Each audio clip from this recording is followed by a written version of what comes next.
Sejam muito bem-vindos ao nosso quarto episódio do Conversa Direito, podcast. com a doutora Tamires E a Caetano. doutora Jéssica Santos. E esse episódio tá mais que especial, porque hoje é dia de falar sério, puxar a orelha. E o nosso tema é O perigo, perigo da demora.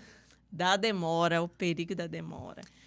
Então, hoje a gente vai tratar, né, doutora Jéssica, um pouco sobre o processo em si, como que funciona, o que acontece com aquelas pessoas que deixam tudo para depois, e chega desesperado lá no nosso escritório, aquelas pessoas que falam, deixa para lá, deixa o outro entrar com o processo. E hoje a gente veio conversar um pouco sobre as nossas experiências com os nossos clientes, que deixam as coisas tudo para depois, vão postergando as coisas, e vamos comentar um pouco de casos reais que já aconteceram com os nossos clientes. É muito importante que a gente fale sempre dos nossos casos reais, para que as pessoas entendam o que pode estar acontecendo com ela, e muito possivelmente está. Porque o brasileiro, de um modo geral, ele tem uma necessidade de deixar a coisa piorar para fazer alguma coisa que não é natural. Nós não temos, na nossa programação mental, ao que me parece, a ânsia por planejar. A gente parece que só planeja quando chega a hora do Réveillon. A gente planeja o ano seguinte, né? Mas em janeiro já esqueceu, já não está seguindo mais ali o planejamento. Mas o fato é, o tempo tem um preço. E muitas vezes esse preço é tão alto, que além de você não ganhar nada, você ainda sai devendo. E aí, por isso que a gente precisa entender. E aí, existe um segundo fator que a gente tem que falar muito aqui hoje. Até que ponto o resultado é responsabilidade sua, da outra parte ou do advogado? A gente tem que colocar cada um no seu lugar para que as pessoas entendam o que acontece. Os advogados, de um modo geral, inclusive os meus amigos, né, de outras áreas, brigam muito comigo. Jéssica, para de ensinar esses clientes seus. Daqui a pouco estão querendo te dar aula. Jéssica, se eles aprenderem a resolver sozinhos, eles não vão precisar de você, não vão te pagar. Não tenho medo disso. Você já ouviu esse tipo de comentário? Não. Por você ser muito atento. Nossa senhora, eu sou muito criticada nesse ponto. Porque quem é minha cliente sabe que sai quase com um mini cursinho de direito. Porque eu acho que a pessoa tem que entender aonde ela está entrando, entender as fases, para entender a importância do seu posicionamento e o peso das suas decisões. Não adianta querer chegar para a gente e falar assim, doutora, tá bom, e o que eu faço então? A decisão é sua. Ela tem que ser sua. Não é? Assim, inclusive eu tenho até um cliente que ele fala, doutora, eu te pergunto e parece que você fica em cima do muro. Mas eles não entendem que nós somos apenas um representante dos direitos deles. Quem é dono do direito são os clientes. Então, assim, eles que têm que organizar prova documental. Como que o advogado vai ter acesso a uma conta bancária? Então, assim, muitas vezes tem uns que falam assim, se eu te passar a senha, você pega. Pra mim, não, assim, eu até coloco no meu contrato que eu tenho uma cláusula lá que ela é bem específica, que a responsabilidade de entregar todos os documentos inerentes ao processo é do cliente, é de quem tá me contratando. Então, assim, quem tem que... Eu sempre passo uma lista de documentação, quais são as documentações que são necessárias para ingressar com aquele processo, e aí é o cliente que tem que correr atrás. Inclusive, eu já tive até cliente que falou assim, não, eu vou desistir da ação porque eu não tenho tempo e nem paciência de correr atrás dessa documentação, não. Falei, então tá bom, você que tá abrindo mão de um direito seu. E sem esses documentos, não tem como a gente ingressar com a ação. Nós, advogados, a gente já entende, a gente já tem uma percepção de que tem documentos que são essenciais para a propositura daquela ação. Então, se a gente não protocolar inicial com aquela ação, ou com aquele documento, provavelmente a gente não vai ter êxito. E às vezes o cliente, tem certeza que eu preciso desse documento? Igual pensão alimentícia, né? As mães, eu falo, olha, durante um mês, você tem que juntar todos os gastos da criança para a gente ter uma média de quais são os gastos mensais da criança, para a gente até falar para o juiz, a gente está pedindo esse valor, porque durante o mês a criança gasta esse valor. Não, doutor, toda vez que eu for no supermercado, eu tenho que pedir cupom fiscal? Tem. Toda vez que eu for na farmácia, eu tenho que pedir cupom fiscal? Tem. Aí eles ficam até com preguiça. Mas, gente, processo é provar através de documentos. Eu não gosto de prova testemunhal, já vou me adiantar aqui. Ela não presta pra nada, né? Uhum. Só pra atrapalhar. Só pra atrapalhar. E aí, assim, o que acontece? Eu sempre falo, se você tem a prova documental, não vamos contar com a prova testemunhal. E aí, assim, a gente até estava conversando antes de gravar o podcast sobre as nossas consultas, né, doutora? Muitas vezes os clientes vêm até a gente para nossa consulta e já fala, eu quero que você entre com o processo amanhã. Não tem nem a documentação, mas assim, porque às vezes demorou tanto para procurar um advogado, que aí naquela pressa, naquela angústia, já quer que a gente entre com a ação amanhã. E não é assim que funciona, né, doutora? Não pode ser. Eu tenho uma cliente, todas elas são cansadas. Eu não a julgo porque sou mulher. Eu estava até comentando com a senhora que pouco antes de vir para cá, meu filho vomitou. Então, provavelmente vou sair daqui da escola para buscar. Mas o fato as ações, elas necessitam de um laço probatório. O juiz não te conhece, não conhece a outra parte, não conhece a sua vida, não conhece a realidade. Nós precisamos levar isso e construir a sua imagem processual e a imagem processual da outra parte também. E como que a gente faz isso? Com provas. E provas têm que ser documentadas devidamente para serem válidas, né? Isso demanda trabalho, demanda compromisso. Eu tive uma cliente que ela é muito especial, mas que ela me deu muito trabalho. Me deu muito trabalho. E me dá muito trabalho ainda. Ela, se estiver vendo, vai até se reconhecer. Por quê? Porque ela trabalha tanto naquela bandeira de eu vou sustentar meu filho sozinho para que ele não precise do pai para nada, que ela acaba fomentando a conduta do pai que tanto passa raiva nela. Como, Jéssica? Ela não faz o que precisa ser feito. Então, muitas vezes, o que a gente poderia executar ali, vamos colocar por mês 15 mil reais, a gente executa 7, porque ela se foca apenas na pensão alimentícia e as outras despesas que ele deveria estar pagando, que ela precisa me trazer a documentação, né? Trazer os extratos para a gente comprovar que ele não pagou, as notificações, ela acaba trabalhando tanto que não faz da forma com que tem que ser feita. E se você não cumpre o que a lei determina para que seja exigível o seu crédito, ou seja, se a sentença fala que você tem que fazer isso, isso e isso, para que a outra parte tenha a obrigação de pagar, você tem que fazer isso, isso e isso. Porque senão a gente não vai poder cobrar aquilo. E aí quem ganha? O pai, que além de te atrapalhar, não paga e ainda te deixa no prejuízo. Então, tem que mudar essa mentalidade, né? Tem que entender que a prova, ela é importante, ela é algo que tem que vir de você. A doutora falou da cláusula no contrato, o meu também tem, inclusive é a cláusula maior do meu contrato. Porque ela precisa determinar que o cliente tem que trazer todos os documentos inerentes à ação no prazo pedido, e é claro que a gente pega na mãozinha desse cliente, a gente ensina ela a produzir essa prova, né, a documentar essa realidade que ela tem, porque muitas vezes a dificuldade que elas têm é isso. Tá vivendo a situação, mas não consegue comprovar que tá vivendo, né? Porque às vezes prefere conversar pessoalmente e a outra parte às vezes está orientada a fazer exatamente isso. Para ficar palavra contra palavra. E palavra contra palavra, você vai ficar na mão do que pensa um magistrado sobre a sociedade, se ele é machista, se ele não é, se ele é sensível, se ele não é, se ele vai aplicar o julgamento com perspectiva de gênero ou não, em qual aspecto ele vai fazer. Então, fica muito solto, muito fácil da gente dificultar. Graças a Deus, eu não tenho assim, um resultado negativo nos meus processos, até com essas clientes que dão mais trabalho na hora da produção da prova. Porque a gente trabalha muito no detalhe, na técnica, nos temas. Então, as nossas decisões ainda são boas. Mas me dói ver que ela poderia ser 2, 3 vezes melhor. Né? E isso eu falo para cliente. Olha, você está atrapalhando eu ganhar dinheiro para você. Me ajuda, faz sua parte aí. Inclusive, assim, doutora, até eu estava falando do meu cliente que fala, a doutora tá em cima do muro, porque muitas vezes eles procuram a gente assim, doutora, eu vou ganhar esse processo? Doutora, qual que é a chance? Qual a porcentagem, né, de ganhar? Eu sempre falo 50%. 50% de chance de você ganhar e 50% de chance de você perder. Mas é a única proporção que existe. Qualquer outra é mentira, tá? Fica registrado aqui. Exatamente. Qualquer uma diferente de 50% a 50% é mentira. Qualquer outro advogado que te prometa mais que isso é mentira. Eu até brinco, falo, olha, se você quiser ter a certeza se você vai ganhar ou perder, você vai contratar um juiz, não um advogado. Porque é o juiz que dá a decisão. Então, assim, até sobre isso, assim, o cliente me procura, passa pela consulta. Eu sempre falo assim, a partir do momento que você vai entregar toda a documentação, eu preciso de uns dias para pensar sobre o seu processo. Eu peço 7 dias úteis, porque não é assim, as minhas peças, elas são muito artesanais. Por quê? Cada caso é um caso. Às vezes o cliente fala assim, mas fulano, minha amiga, que o pai ganha o mesmo tanto que o pai do meu filho ganha e a pensão é tanto. Mas às vezes a pensão vai ser valores diferentes, porque cada caso é um caso e a petição inicial, ela é elaborada de forma específica para o caso que a gente está atendendo. Então, assim, às vezes o cliente com muita, né, aquela ansiedade, fala, ai, doutora, eu quero protocolo amanhã. Vários clientes meus falam isso.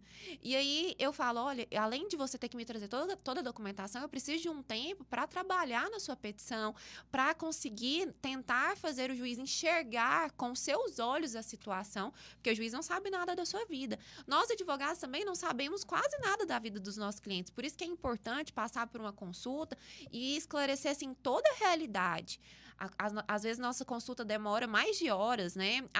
Eu sempre marco 1 hora e difícil é que acaba com menos de 2 horas. Eu sempre marco 1 hora, na maioria das vezes dura 1 hora, mas eu sempre estou aberta, eu sempre falo assim, olha, muitas vezes você vai esquecer de falar pontos que você viveu durante, principalmente a gente que trabalha na área de família, que são sentimentos, são histórias envolvidas, que às vezes o cliente vai lembrar, assim, quando tá lá na casa dele.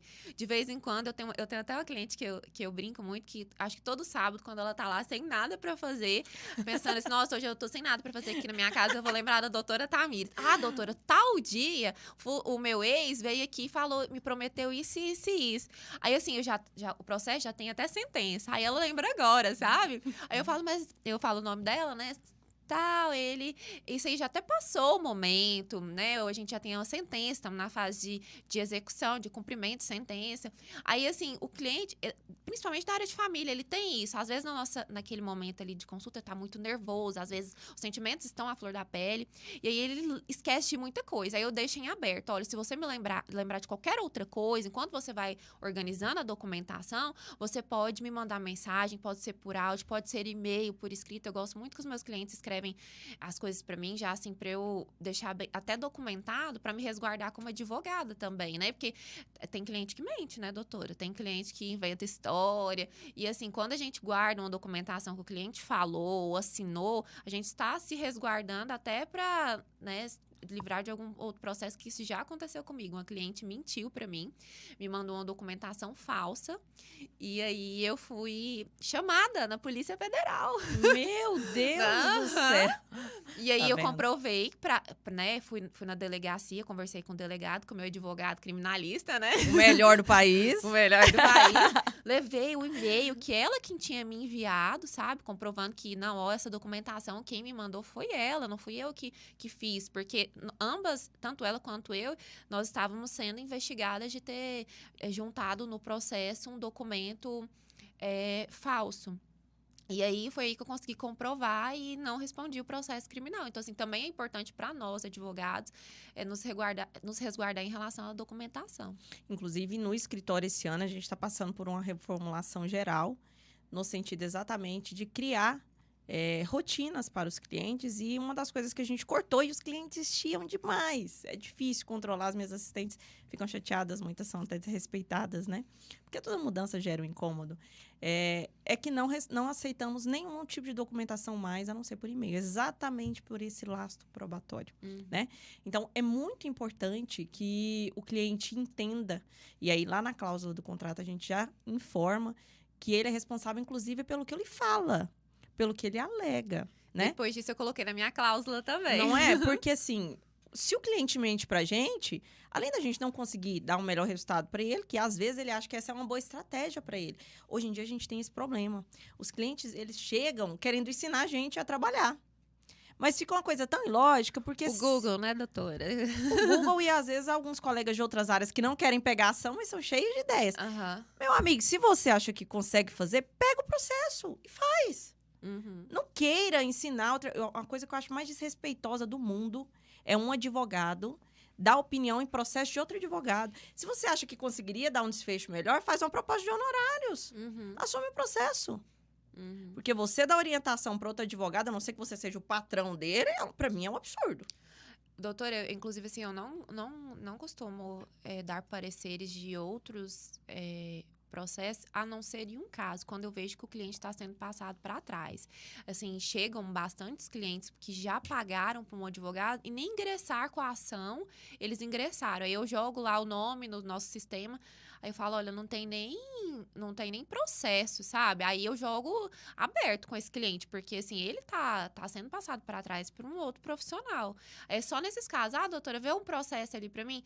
Aí eu já falo, qual fase que tá? Você já destituiu outro advogado? O que tá acontecendo? Existem casos também que muitas vezes entra com processo e o advogado some. Aí eu falo, olha, procura o AB, né? Na OAB, a OAB vai te ajudar a encontrar esse profissional, esse colega, e depois a gente conversa sobre isso. Agora, se você não encontrar, eu posso olhar o processo, sim. Eu acho questão de ética, né? Questão de ética, de respeito, né? E de não fazer com os outros que não querem que faça com a gente. Eu faço muito parecer. Semana passada e semana retrasada mesmo, a gente ficou em cima de processos gigantes. Teve um processo de 1.300 páginas. Muito complicado. E processo onde a pessoa... Mas antes de chegar, as minhas assistentes já fazem essa triagem, no sentido de, existe processo judicial? Existe. Você já contatou o antigo advogado? Sim, ele já sabe que eu quero trocar de advogado, eu quero um parecer, uma opinião para escolher um novo advogado. Não, então é um parecer jurídico, o valor é tanto, a gente faz assim, assim, assim, assim, assim.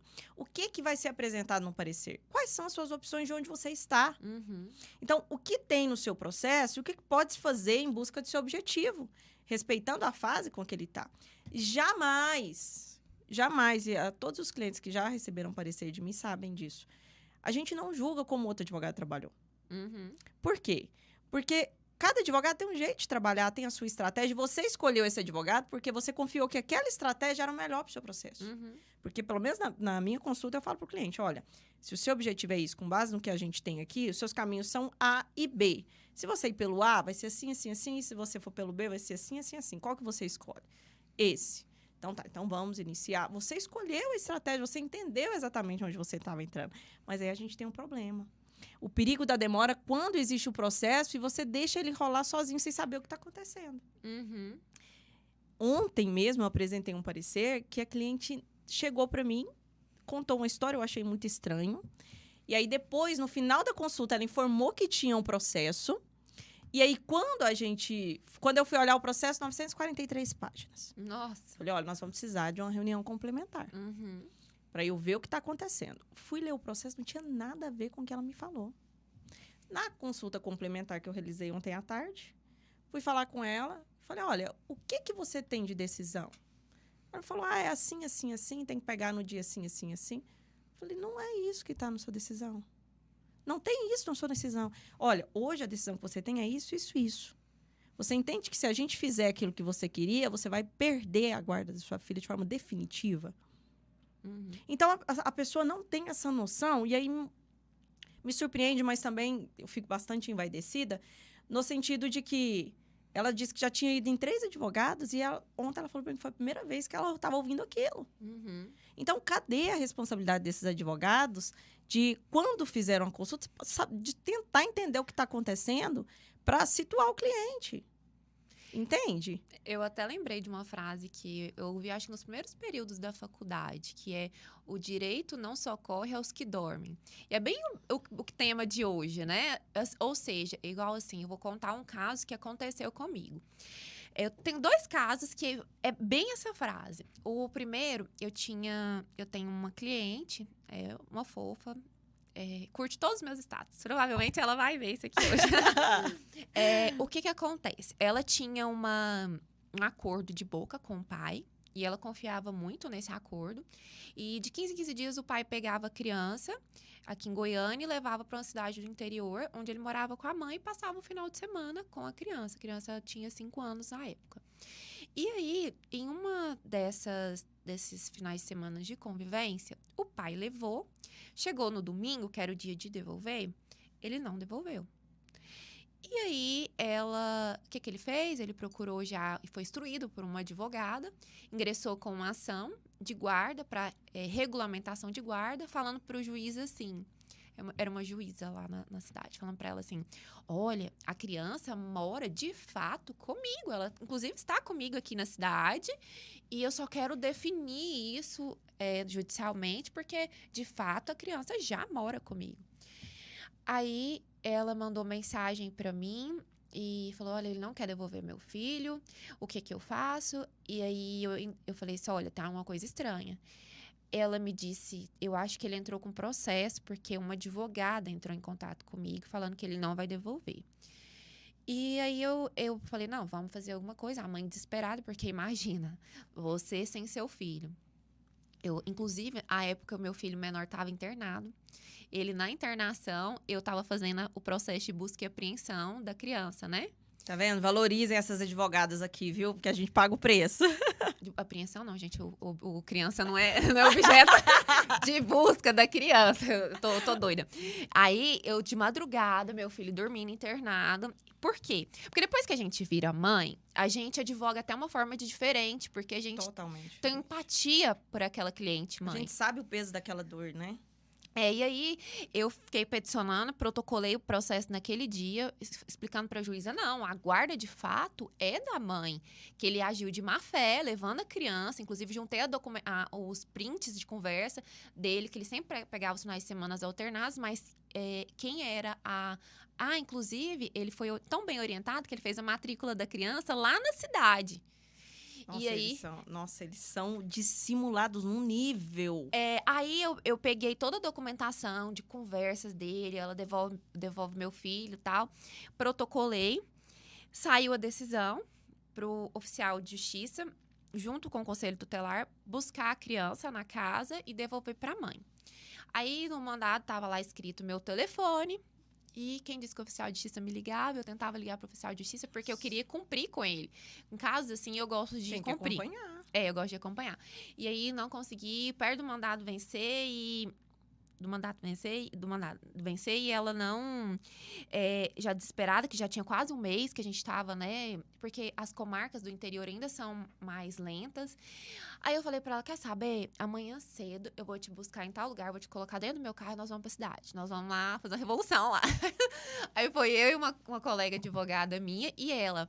E ela já foi, assim, bem apreensiva, porque ela já queria pegar o filho dela, né? Já tinha quase um mês que ela não viu o filho. E, em resumo, cheguei lá e fui direto pro conselho tutelar. O povo até assustou, porque é cidade pequena, né? Falei, olha, eu vim cumprir, já vim com a decisão, vim cumprir. E na decisão estava escrito que o conselho tutelar tinha que acompanhar. Ela, não, eu vou ligar pro oficial de justiça e vamos fazer acontecer. Eu fiquei o dia inteiro, eu voltei para casa à noite, mas a gente ficou o dia inteiro, até que a gente conseguiu achar o pai, porque o pai não estava no endereço que ele informou no processo também, ainda teve isso. Aí juntou 2 advogadas, a minha cliente, oficial de justiça, conselho tutelar e a polícia militar que foi escoltar a gente também. E no final do dia a gente conseguiu pegar a criança. E aí, depois disso, ela falou, nossa, aí depois disso ela teve até um outro filho. Ela falou, doutora, esse outro filho eu vou entrar com a regulamentação de guarda. Porque, ou seja, ela ficou esperando, confiando naquela conversa, né? No acordo de boca.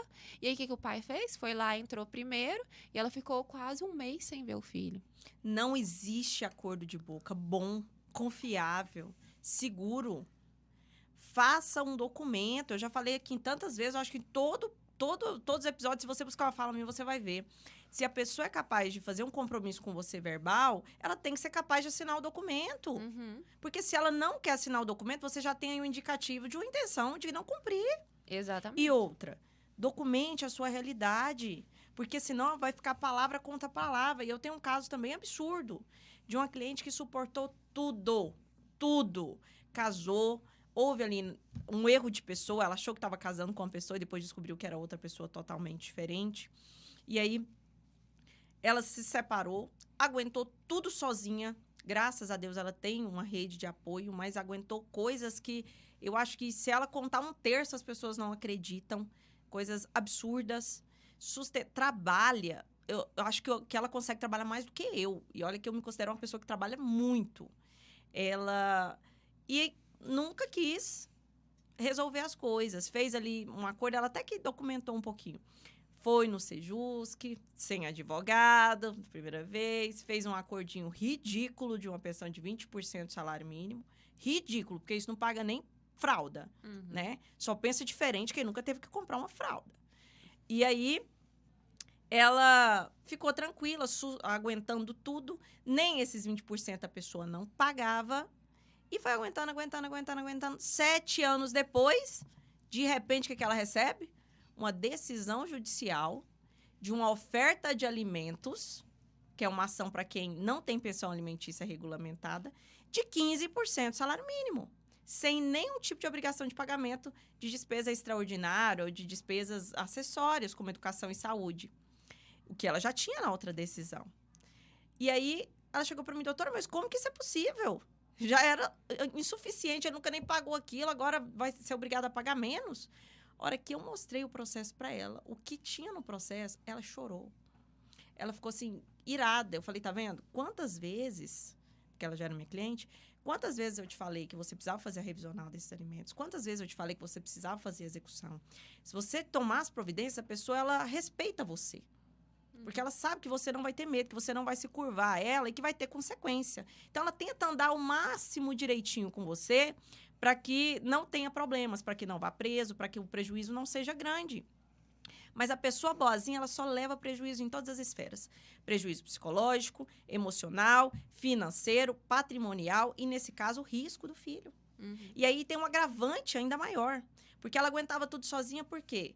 Porque ele é dependente químico. Gravíssimo. Então, ela aguentava tudo com medo de, se ela fizesse a regulamentação, ele quisesse ainda mais convivência ou lutasse pela guarda. Porque eu sempre falei para ela que não precisava ter medo. Né? E ela deixou isso acontecer. Então, aí ela, que fez tudo certinho, e ele, no processo, era o bom feitor que estava oferecendo pensão alimentícia para o filho de 15%.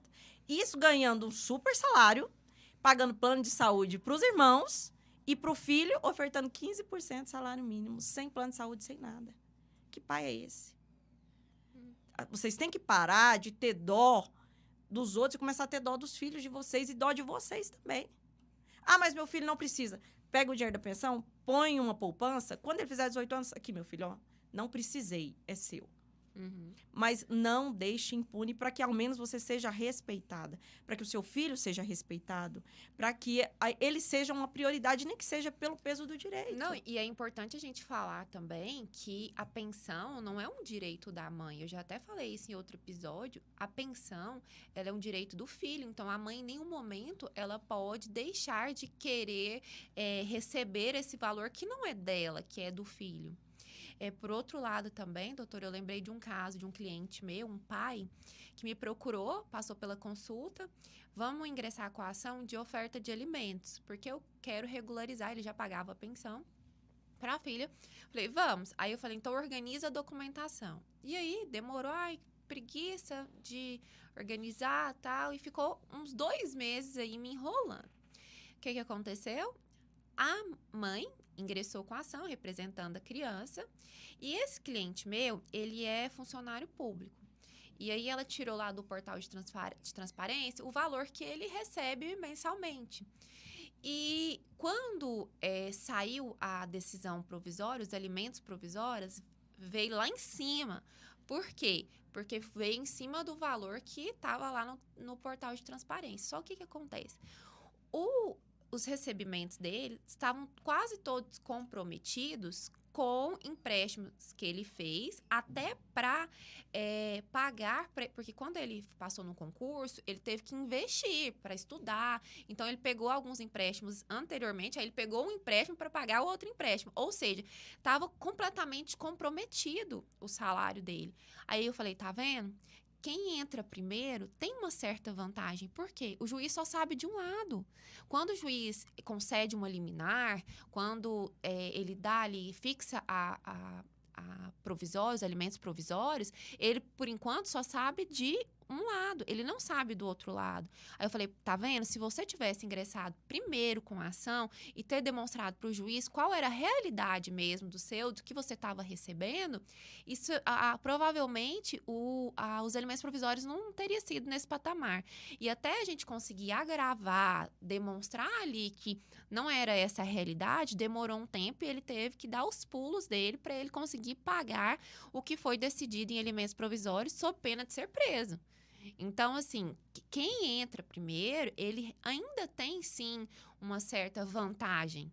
Até que o outro venha, conteste a ação, aí tem a instrução processual.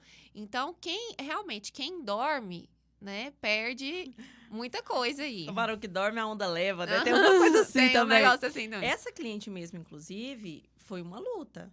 Eu trabalhei incessantemente, eu despachei com o gabinete, coisa assim de 2 vezes por semana, porque a gente aproveitou a oportunidade, né? Porque quando você vê um problema desse, além de tentar resolver, eu sempre tento aproveitar a oportunidade. E aí a gente já fez um pedido de reconvenção no sentido de majorar esses alimentos para mais de 4 vezes do que era antes, né? Não dos 15% da outra decisão. E ainda afastar a convivência. E isso trouxe nela um fogo, um desejo de não aceitar aquilo mais. E isso, para mim, é gratificante demais. Porque aquilo que eu batia na tecla com ela há 7 anos, parece que realmente entrou na cabeça dela. Então, é aquilo de a gente, às vezes, olhar para o pior cenário e ver o que de bom ele pode trazer para nós.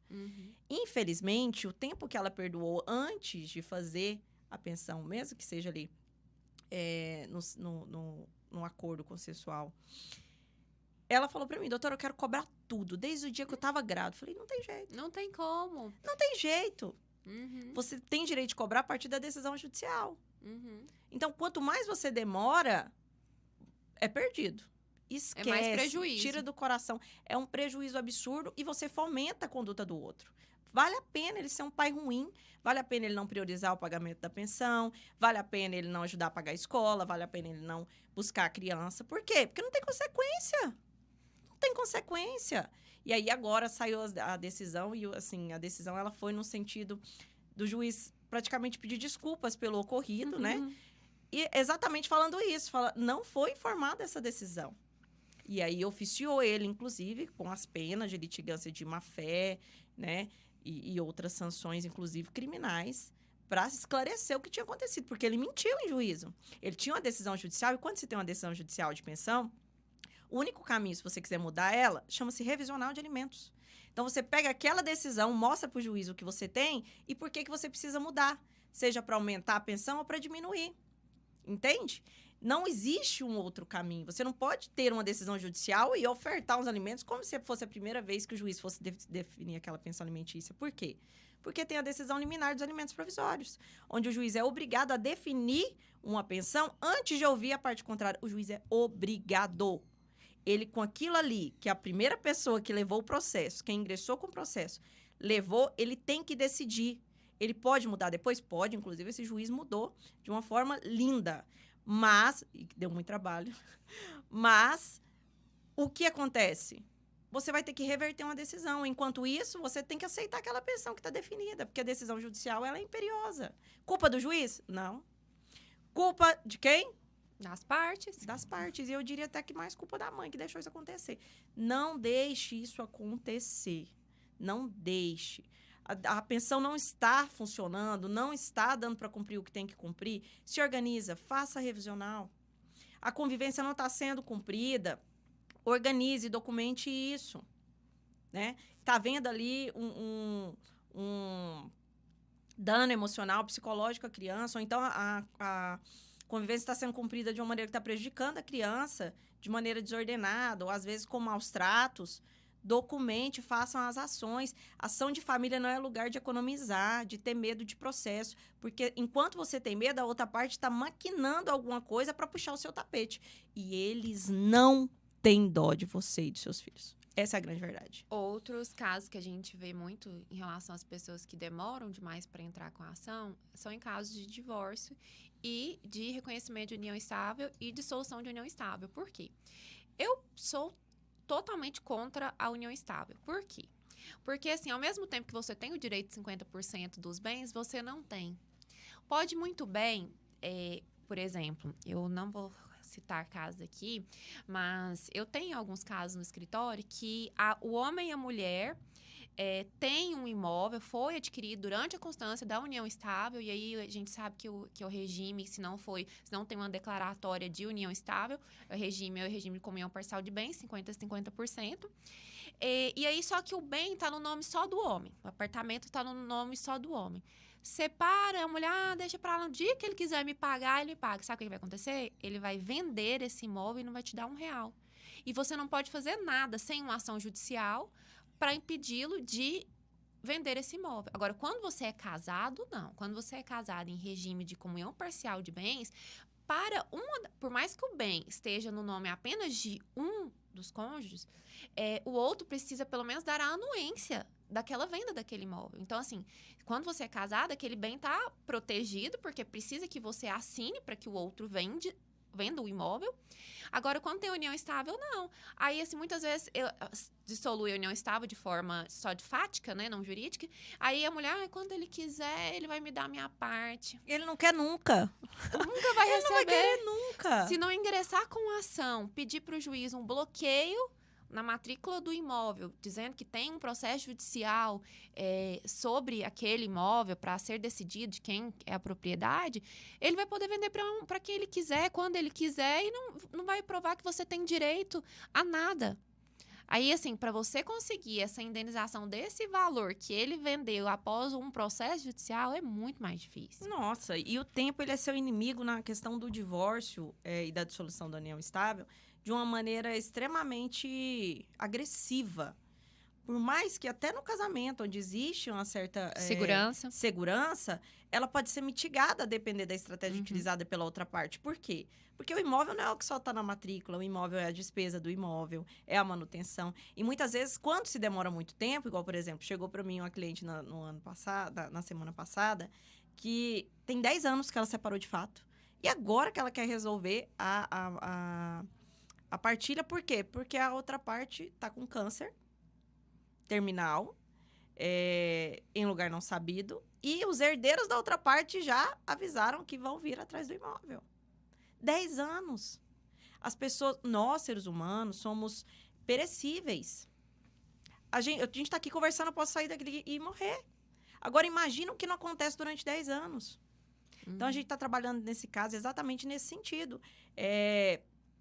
De que, apesar de haver a copropriedade em relação ao casamento, muitas vezes a despesa de manutenção, de impostos e etc., ela é até superior ao valor do imóvel. E foi arrecadada apenas por uma das partes. Então, para esse reequilíbrio, muitas vezes você corre o risco de deixar o patrimônio todo para outra parte. Então, às vezes a pessoa fica tranquila ali porque, tá bom, eu tô sem a minha parte, ele não pagou metade, por exemplo, do meu apartamento, que a gente tinha junto, mas ele que tá pagando tudo. Tá pagando os impostos, tá pagando aluguel, tá pagando condomínio, pelo menos eu não tenho que gastar. Tá bom, mas uma hora você vai pagar. Não tem sentido. Se acabou o relacionamento, não tem intenção de voltar, divórcio, partilha, o quanto antes. As pessoas morrem. E aí outra, você vai ter que lidar com outras pessoas, com inventário, para resolver uma coisa que seria simples entre vocês dois. Não, e aquela confusão que direto acontece, tem caso assim no escritório. O casal, casados mesmo, se separaram, tinha um imóvel. Aí o marido, vou dar um exemplo, o marido tá morando no imóvel e aí ele tem uma outra companheira morando com ele. Aí a companheira investe nesse imóvel, constrói um quarto a mais. Gente, é a confusão, porque não partilhou com a primeira esposa, se tem, né, faticamente uma união estável, só que essa pessoa separou também a companheira e ela quer ser indenizada do que ela fez no imóvel. Aí, olha a confusão, porque não se fez a partilha primeiro, a outra já quer indenização, e aí vira uma bola de neve. E, às vezes, essa primeira mulher ainda pode ser parte num processo dessa indenização, porque ela também é proprietária dessa indenização pedida pela companheira, porque o imóvel ainda é do casal, não foi partilhado. Então, assim, vai virando uma bola de neve. E o que é uma bola de neve? Complexidade. O que complexidade traz? Mais tempo para resolver, necessidade de diversos processos diferentes. Muitas vezes a gente tem que mover 3, 4, 5 ações para resolver um problema. Entendam isso. Muito mais tempo e automaticamente muito mais dinheiro. Mais gastos. Não só em honorários, porque é o melhor investimento que você vai fazer. Mas em custas judiciais, em perícias. Existem alguns casos, eu tive um caso de um cliente que a testemunha dele morreu. Foi atropelada. Sorte que a gente já tinha documentado termos de testemunhos. Porque eu sempre tenho esse cuidado quando a gente tem uma prova que depende mais da questão testemunhal. Apesar que eu não gosto da prova testemunhal, não gosto de depender dela, mas tem situações que o cliente não tem não trabalhou a prova na época, já passou 10 anos, 15 anos, 13 anos, 7 anos. E aí a gente precisa dessas testemunhas. Então a gente já amarra ela lá no começo e depois espera que ela esteja viva no momento da audiência. Mas nem sempre isso acontece. Eu tinha um professor que falava que a prova testemunhal é a Prostituta das provas. Tadinha da prostituta, né? Ela é ruim mas assim. isso é muito verdade. Eu não confio em prova testemunhal. Apesar que eu faço igual a doutora também. Eu sempre reduzo um termo de declaração da testemunha, faço assinar aí no cartório, para até juntar isso na petição inicial, para dar mais embasamento. Mas, assim, eu não confio. Chegou na frente do juiz, a pessoa esquece tudo o que aconteceu com ela, a perna bambeia. E quando o juiz fala assim, ó, você vai ser ouvida aqui como testemunha, sob pena da lei de sair até preso por falso testemunho. Aí a pessoa, quem não é acostumado, então a pessoa já fica assim, né? E a dificuldade que é levar essas pessoas para audiência? Tanto que elas têm medo dos juízes, Principalmente na área de família também, a gente encontra um conflito muito grande. Porque a maioria das pessoas que sabem ali do casal, da realidade do casal, às vezes são amigos, essas testemunhas são amigas das ambas as partes. E aí, eu não quero me comprometer com um, eu não quero me comprometer com o outro. Então, assim, é muito difícil. E aí acaba que aquela testemunha que a gente consegue levar, na maioria das vezes, é muito amiga da parte. E às vezes é ouvida apenas como informante. Já ajuda, lógico, dentro do processo de família, precisa, Tem né? um peso diferenciado. Porque, assim, acontece que quem sabe da realidade ali dentro... quem é íntimo. É quem é íntimo. Você não sai contando assim, aconteceu um quebra-pau na minha casa pra um vizinho da sua frente ali. Não conta. É porque, via de regra, as testemunhas, a gente tá falando isso porque, via de regra, pela lei, as testemunhas não podem ser amigos íntimos, né? Ou parentes. Mas o fato é que na Justiça do Trabalho até isso é mitigado, né? Até isso é visto de uma maneira diferente, porque é exatamente de trabalho, isso. não de família. De família, olha, tá vendo? Não, você já quer ser advogado trabalhista? Sangue de Jesus, a única área que eu não gosto, gente. Mas o fato tributário também não. Mas o fato é que não podemos deixar na mão dessas testemunhas. Sim. Elas são estáveis, é pesado para a pessoa participar, sim. Existem influências, já tive diversas situações da testemunha falar, não, fulano de tal, veio aqui, conversou comigo, e você sabe que teve um cafezinho ali, teve alguma coisa, um agradinho, um presentinho, a pessoa realmente fala, eu não lembro direito das coisas. Chega lá e fala, não lembro, porque já foi intimada, né? Não lembro disso, não lembro se era assim. Serviu de quê? Nada. Né? Ainda parece que a gente mentiu.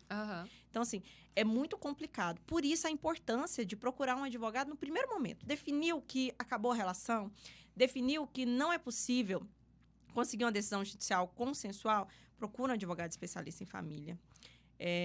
E aprenda o que você tem que fazer para documentar a sua realidade. Não é produzir prova, criar situações que não existem, até porque isso é ilegal. É exatamente o contrário, é você aprender a documentar a sua realidade para quando você precisar fazer um processo judicial, seja de qual natureza for, seja uma pensão, um divórcio, uma partilha, uma execução, você já ter documentado tudo o que você precisa, você não vai precisar sofrer. Então, a consulta é o melhor investimento que existe, porque mesmo se no final você falar assim, doutora, eu não quero entrar agora, eu não posso, eu vou esperar 6 meses para me organizar financeiramente para entrar, até lá você vai ter acolhido todas essas orientações e vai ter se preparado. Você entra numa consulta uma mulher e sai outra. É porque você tem uma nova visão daquele acontecimento da sua vida. O mundo se abre, o perigo, né, que você está correndo, o tanto que você está negligenciando coisas importantes.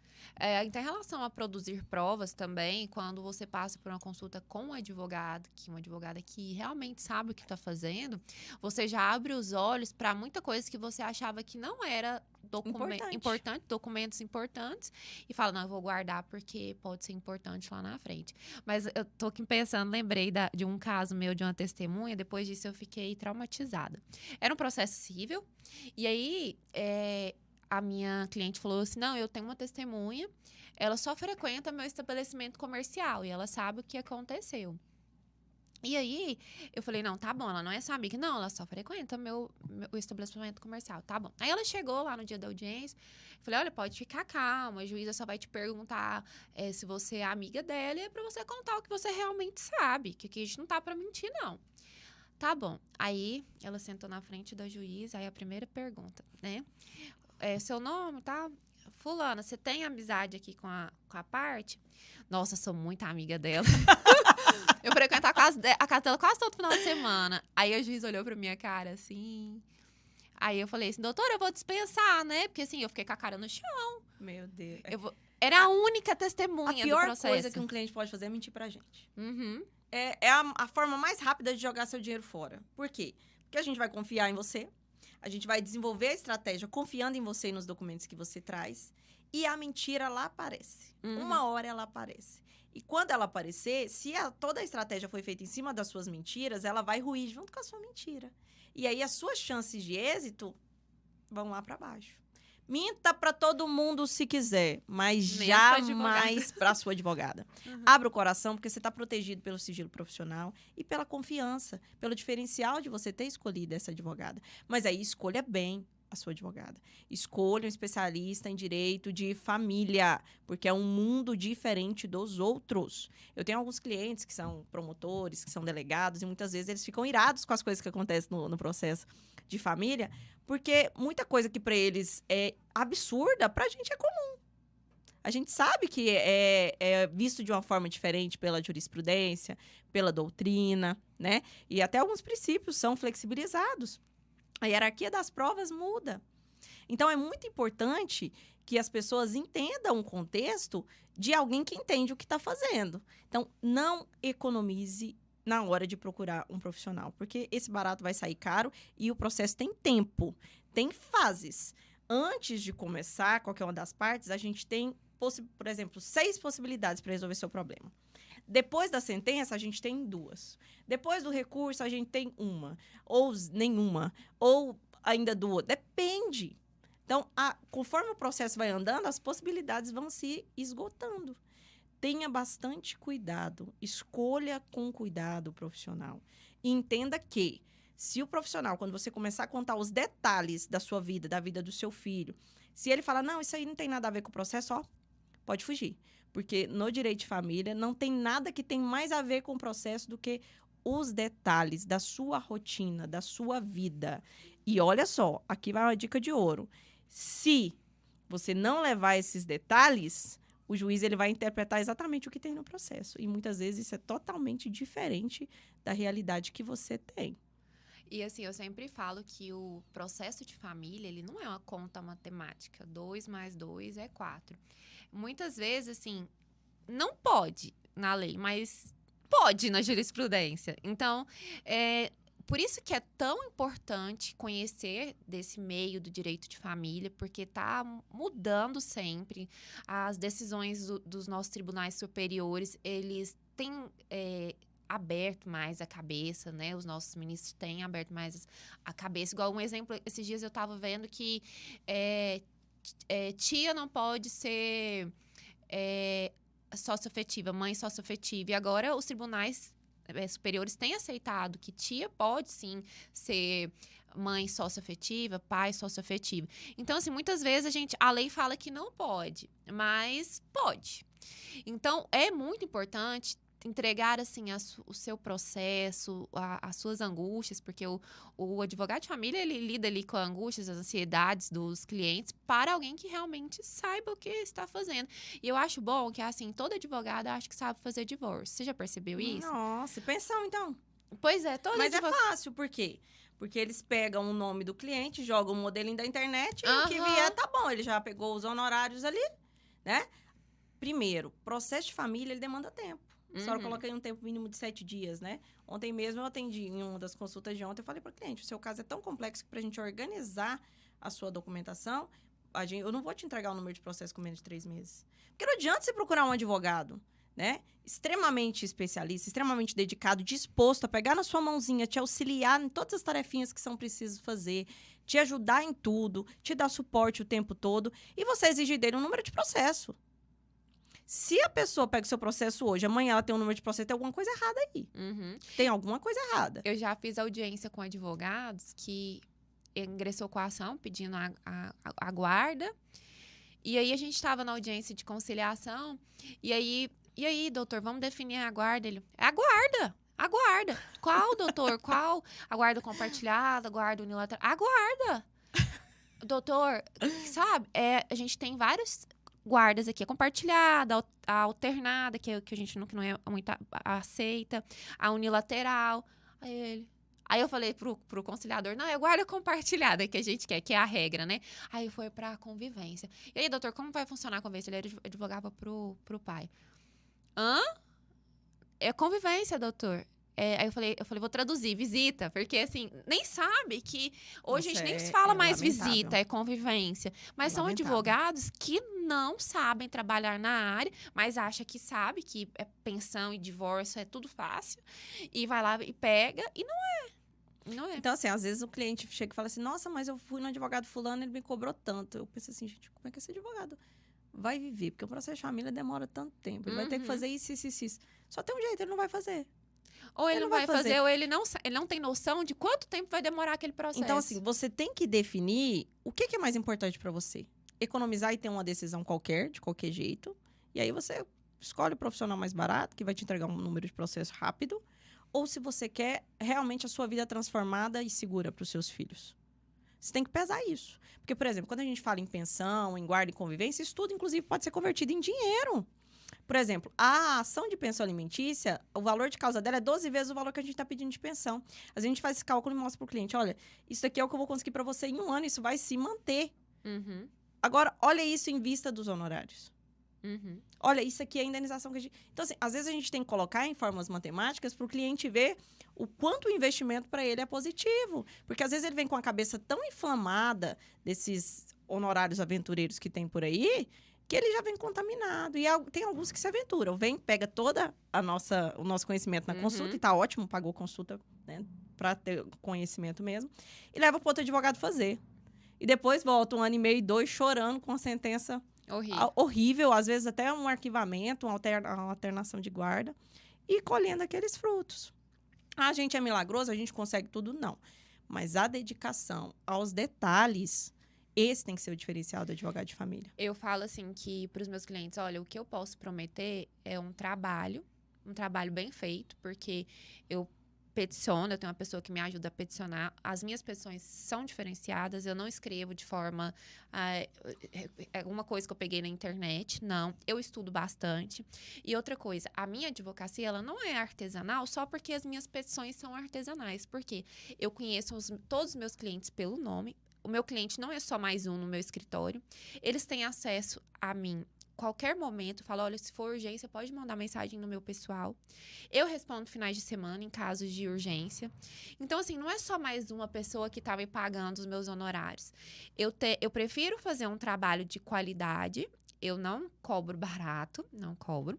Mas eu sei que o meu cliente vai me pagar e ele vai ter um resultado positivo ou negativo, mas ele vai se sentir representado. Claro, ouvido. Esse tem que ser nosso diferencial. Eu também me orgulho muito de falar que as minhas clientes, elas sempre saem muito felizes nesse sentido. Porque muitas delas, principalmente as que já tiveram processo, chegam frustradas com o sentimento de que a justiça não funciona. Que elas são as piores mães do mundo, que tá tudo errado. Por quê? Faltou acompanhamento, faltou cuidado. E isso a gente faz, né? Então, mas antes da gente finalizar, eu quero pedir para a senhora rapidamente que a senhora me fale um conselho, ó, valioso. Ela me pegou de surpresa. Mas é assim que é bom. Um conselho que você daria, se pudesse dar um só para essa mãe que está sofrendo porque esperou demais.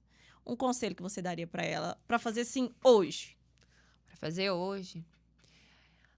Primeiro passo é contratar uma advogada de família para saber quais os documentos para ela ingressar com a ação urgente. E, principalmente, acho que o principal conselho aqui é contratar uma advogada especialista.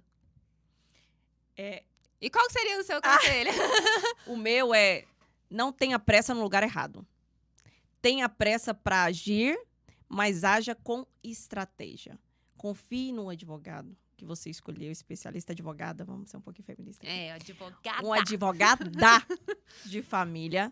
Confie, faça o que ela te orientar a fazer. Tente cumprir ao máximo, porque ela não, se for como a gente, né, apegada aos nossos clientes, assim, aquele sangue no olho, e aquela vontade de ver. E eu gosto de ganhar. E perder também. E eu não gosto de perder processo, não. Se ela tivesse sangue no olho, que a gente tem, e a doutora um sangue no olho meigo, o meu é mais feroz mesmo, assim, mas mais terrorista, o fato é, ela vai te pedir exatamente o que ela precisa para que você tenha o melhor resultado. Então, tenha pressa de entender os seus direitos, de procurar o profissional, mas não tenha pressa para ter um número de processo. Essas duas coisas são incompatíveis. Entenda o procedimento, faça a sua parte e, como diz aquele meme que ficou muito famoso, né? Não sufoque o artista. E assim a gente termina mais um podcast. Um episódio, foi maravilhoso. Foi lindo, foi lindo, muito bom. Muito incrível. E até o próximo episódio. Vamos colocar uma caixinha para os nossos clientes qual o próximo tema, porque eles podem dar... É mesmo, né?